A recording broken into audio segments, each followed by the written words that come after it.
তিরমিজি শরীফ 2416 নম্বর হাদিসের বর্ণনা।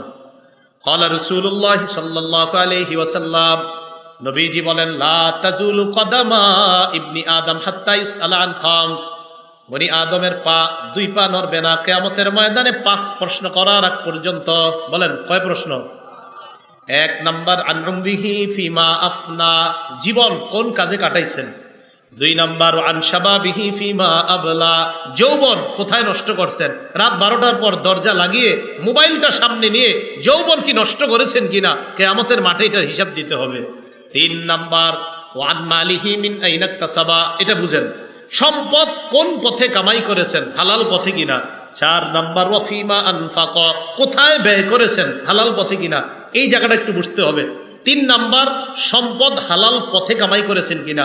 4 নাম্বার হালাল পথে ব্যয় করেছেন কিনা। অনেকে মাশাআল্লাহ সম্পদ হালাল পথেই কামাই করার পর এটা দিয়ে 58 ইঞ্চি একটা টেলিভিশন কিনে। তাহলে হালালটা লাগলো কোথায়? হারামে।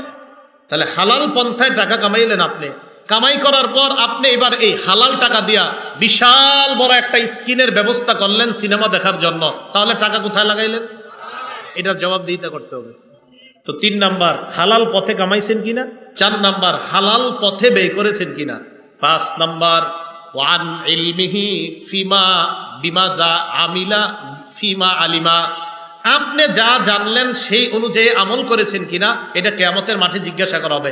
এই জায়গাটা একটু বুঝেন। একটু আগে আমি হালাল হারামের ওয়াজ করছি না, জোরে বলেন। সুদ কি? হালাল পন্থায় টাকা কামাই করে হারাম পথে ব্যয় করা, এটা কি জায়েজ না নাজায়েজ? এই যে আমার থেকে বিষয়টা জানলেন, একটা বিদ্যা জানলেন কিনা, জানার পরে যদি আপনি ঠিকমতো আমল না করেন, কিয়ামতের মাঠে এটা জবাবদিহিতা করতে হবে। 5 নাম্বার প্রশ্ন, তুমি যা জানলা ওই জানা অনুযায়ী আমল করছো কিনা। এই যে এতক্ষণ পর্যন্ত আপনি জানলেন হালাল কোনটা হারাম কোনটা, এখন আমার থেকে যে জানলেন তার মানে একটা বিদ্যা জেনে ফেললেন, এই বিদ্যা অনুযায়ী সঠিকভাবে আমল করছেন কিনা, এটা কিয়ামতের মাঠে আপনাকে জিজ্ঞাসিত হতে হবে। সুদ কি জানছেননি? জোরে বলেন, সুদ কি? এটা কি জানছেন? তো খবর আছে। আল্লাহ বুঝার তৌফিক দান করেন। এখন আপনি সঠিক পথে চলার জন্য কি দরকার? আপনি যার সাথে চলাফেরা করবেন এই মানুষটা ভালো হতে হবে। বুঝি নাই? যার সাথে চলবেন তিনি কি হতে হবে?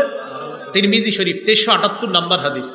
ক্বালা রাসূলুল্লাহ সাল্লাল্লাহু আলাইহি ওয়াসাল্লাম, নবীজি বলেন, আর রাজুলু আলা দীনি খালিলিহি ফালয়ানজুর আহাদুকুম মাইয়ু খালিল। নবীজি বলেন, মানুষ তার বন্ধুর রীতিনীতির অনুসারী হয়। তোমাদের প্রত্যেকে যেন চিন্তা করে কাকে বন্ধু বানাও। সুদখোরকে যদি বন্ধু বানান, আপনারও এটা সুদখোর বানাবে। বন্ধু কারে বানাইতেছেন এটা আপনি বুঝে শুনে বানাইতে হবে। মানুষ তার বন্ধুর রীতিনীতির অনুসারী হয়, অতএব মানুষ যেন চিন্তা করে যে সে কাকে বন্ধু বানায়। আল্লাহ আমাদের জীবনে একজন প্রকৃত বন্ধু আল্লাহ আমাদেরকে ব্যবস্থা করে দেন। সহিহ বুখারীর একটা বর্ণনা শোনেন, 3842 নম্বর হাদিসের বর্ণনা। আবু বকর সিদ্দিক রাদিয়াল্লাহু তাআলা আনহুর এক আশ্চর্য ঘটনা। ওনার একজন গোলাম ছিল, আম্মাজান আয়েশা সিদ্দিকার বর্ণনা। কানা লি আবি বকরিন সিদ্দিক রাদিয়াল্লাহু তাআলা আন গুলাম কানা ইখরিজু লাহুল খরাজ। আবু বকর সিদ্দিক রাদিয়াল্লাহু তাআলা আনহুর একজন গোলাম, তিনি কর বের করতেন। আবু বকর সিদ্দিক রাদিয়াল্লাহু তাআলা আন এই কর যে বের করে আনতেন, এটা থেকে তিনি খাইতেন। একদিন এই গোলাম কি করছে, ফাজাআ বিশাইইন, একদিন কি জানি একটা নিয়ে আসছে। আনার পর আবু বকর সিদ্দিককে বললেন এটা খান। আবু বকর সিদ্দিক এটা খাইলেন। খাওয়ার পর গোলাম বলে, আতাদেরি মা হাযা, আপনি কি জানেন আপনি কি খাইছেন? কয় কেন, কি হয়েছে?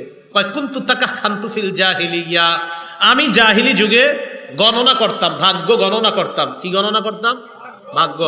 কয় মা উহসিনুল কাহানা ইল্লা আন্নী খাদাতুহু, আমি ভাগ্য গণনা কিছুই জানতাম না, হুদাই মানুষের ধোঁকা দিতাম। আমাদের দেশেও বিভিন্ন ওভারব্রিজের নিচে বিভিন্ন জায়গায় জায়গায় ভাগ্য গণনা করা হয়। হয়তো 100 জনের মধ্যে একজনরে একটা কইছে, এটা কোনো মতে লেগে গেছে, ওই একজন গিয়ে আরো 10,000 রে বোকা বানায় এখানে নিয়ে আসে। এগুলা মিথ্যা কথা। এদের কাছে যারা যাবে তাদের ইমানের মধ্যে খতরা এসে যাবে। ভাগ্য গণনা এলে বিশ্বাস করবেন না।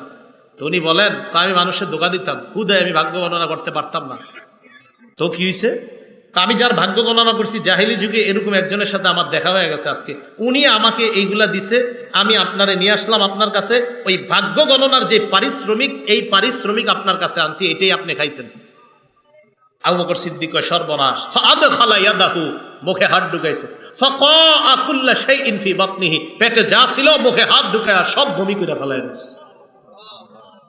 সব বমি করে কি করছে? ফালায়া দিছে। তাহলে কি বোঝা গেল?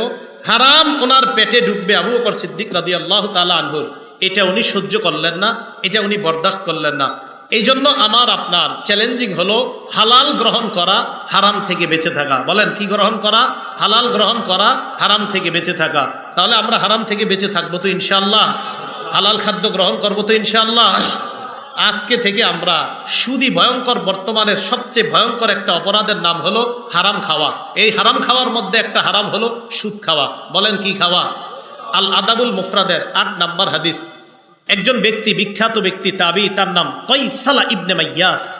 মনে থাকবেন, আমরা কয়সালা একটু মনে রাখলে চলবে, ইবনে মাইয়াস আর মনে রাখা দরকার নাই।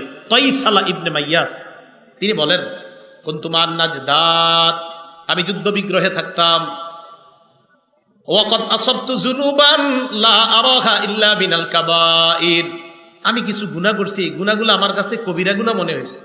ফাযাকারতু যালিকা লি ইবনে ওমর, আমি এই গুনাহগুলো আব্দুল্লাহ ইবনে ওমরকে জানাইছি।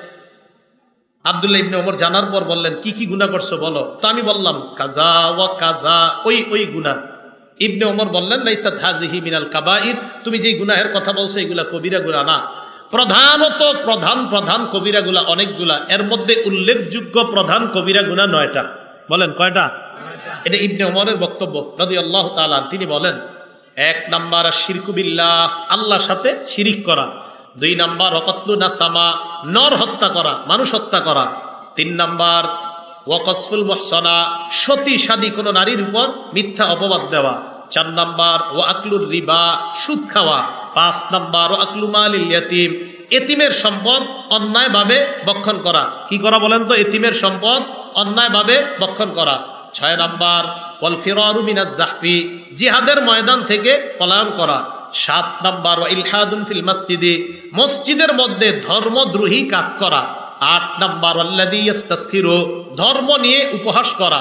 9 নাম্বার ওয়া বুকাউল ওয়ালিদাইনি মিনাল উকুক, আপনার নাফরমানির কারণে পিতামাতার চোখ দিয়ে পানি আসা, এটাও ভয়ঙ্কর 9 অপরাধের অন্তর্ভুক্ত।